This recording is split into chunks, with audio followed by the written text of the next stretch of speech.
আসসালামু আলাইকুম ওয়া রাহমাতুল্লাহ। সম্মানিত দিনী ভাই ও বোনেরা, আশা করি আল্লাহ তাআলার অশেষ রহমতে ভালো আছেন। আজকে উপস্থাপন করব সাইয়েদুল ইস্তেগফার তথা ক্ষমা প্রার্থনার শ্রেষ্ঠ দোয়া সম্পর্কে। ইস্তিগফার মানে আল্লাহর কাছে প্রার্থনা করা, আল্লাহর দরবারে নতি স্বীকার করা, ভুল ত্রুটি ও অন্যায় অপরাধগুলো ক্ষমা করতে কাকুতি মিনতি করা। আস্তাগফিরুল্লাহর অর্থ আমি আল্লাহর কাছে ক্ষমা চাই। মানবজাতি নানা রকম ভুল পাপাচারে লিপ্ত হয়। মহান আল্লাহ তাআলা এসব পাপ ও ভুলগুলো ক্ষমা করার জন্য মানবজাতিকে বিভিন্ন দোয়া ক্ষমা প্রার্থনার নিয়ম শিখিয়ে দিয়েছেন। আল্লাহ তাআলার কাছে ক্ষমা প্রার্থনার সবচেয়ে উত্তম একটি দোয়া সাইয়েদুল ইস্তেগফার।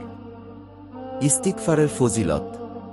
কোরআনে কারিমে আল্লাহ তাআলা বলেন, আমি অবশ্যই ক্ষমাশীল তার প্রতি যে তাওবা করে, ঈমান আনে, সৎকর্ম করে ও সৎপথে অবিচল থাকে। সূরা তহা। অন্য আয়াতে আল্লাহ বলেন, যে ব্যক্তি কোনো মন্দ কাজ করে ফেলে বা নিজের প্রতি জুলুম করে বসে তারপর আল্লাহর কাছে ক্ষমা চায়, সে অবশ্যই আল্লাহকে অতি ক্ষমাশীল পরম দয়ালুই পাবে। সূরা নিসা।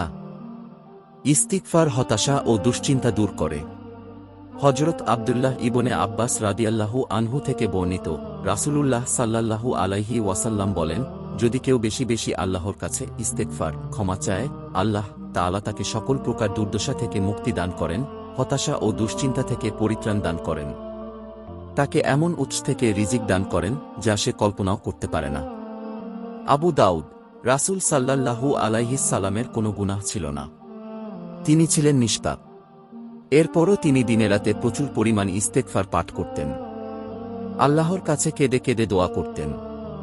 হাদিসে এসেছে, হযরত আবু হুরায়রা রাদিয়াল্লাহু তাআলা আনহু বর্ণনা করেন, আমি রাসূলুল্লাহ সাল্লাল্লাহু আলাইহিস সালামকে বলতে শুনেছি, আল্লাহর কসম, আমি প্রত্যেক দিন আল্লাহর কাছে ৭০ বারেরও বেশি ইস্তেগফার ও তাওবা করে থাকি। সহিহুল বুখারী। সাইয়েদুল ইস্তিগফারের ফজিলত। রাসূলুল্লাহ সাল্লাল্লাহু আলাইহি ওয়াসাল্লাম বলেন, যদি কেউ সকাল সন্ধ্যায় বিশ্বাসের সঙ্গে সাইয়েদুল ইস্তেগফার পাঠ করে, সে যদি ওই দিন রাত্রে বা দিনে ইন্তেকাল করে, তাহলে সে জান্নাতি হবে। রাসূল সাল্লাল্লাহু আলাইহি ওয়াসাল্লাম আরও বলেন, যে ব্যক্তি দৃঢ়বিশ্বাসের সঙ্গে সাইয়েদুল ইস্তেগফার সকালে পাঠ করে সারা দিনের কোনো অংশে যদি সে মারা যায়, তবে সে জান্নাতি হবে। যদি প্রতি রাতে পাঠ করে, তাহলে রাতে মারা গেলেও সে জান্নাতি হবে। অর্থাৎ সাইয়েদুল ইস্তেগফার সকাল বিকাল দুবার পাঠ করলে সারা দিনে যদি কেউ মৃত্যুবরণ করে থাকে, তবে সে জান্নাত লাভ করবে। সাইয়েদুল ইস্তেগফারের উচ্চারণ। আল্লাহুম্মা আনতা রাব্বি লা ইলাহা ইল্লা আনতা খালাকতানি ওয়া আনা আবদুক ওয়া আনা আলা আহদিকা ওয়া ওয়া'দিকা মাসতাতা'তু আউযু বিকা মিন শাররি মা সানা'তু আবু'ু লাকা বিনি'মাতিকা আলাইয়া ওয়া আবু'ু লাকা বিযানবি ফাগফির লি ফাইন্নাহু লা ইয়াগফিরু যুনুবা ইল্লা আনতা।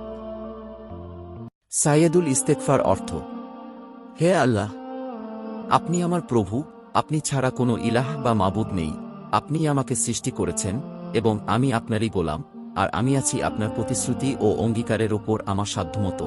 আমি আপনার কাছে পানাহ ও আশ্রয় চাই আমার অনাসৃষ্টির অকল্যাণ এবং অপকার ও ক্ষতি হতে। আমি স্বীকার করছি আমার প্রতি আপনার সব নিয়ামত, আরও স্বীকার করছি আপনার সমীপে আমার সকল অপরাধ। সুতরাং আমাকে ক্ষমা করে দিন, আর অবশ্যই আপনি ছাড়া ক্ষমা করার আর কেউ নেই। সহিহুল বুখারী ও মুসলিম। আল্লাহ তাআলা আমাদের সবাইকে আমল করার তৌফিক দান করুক।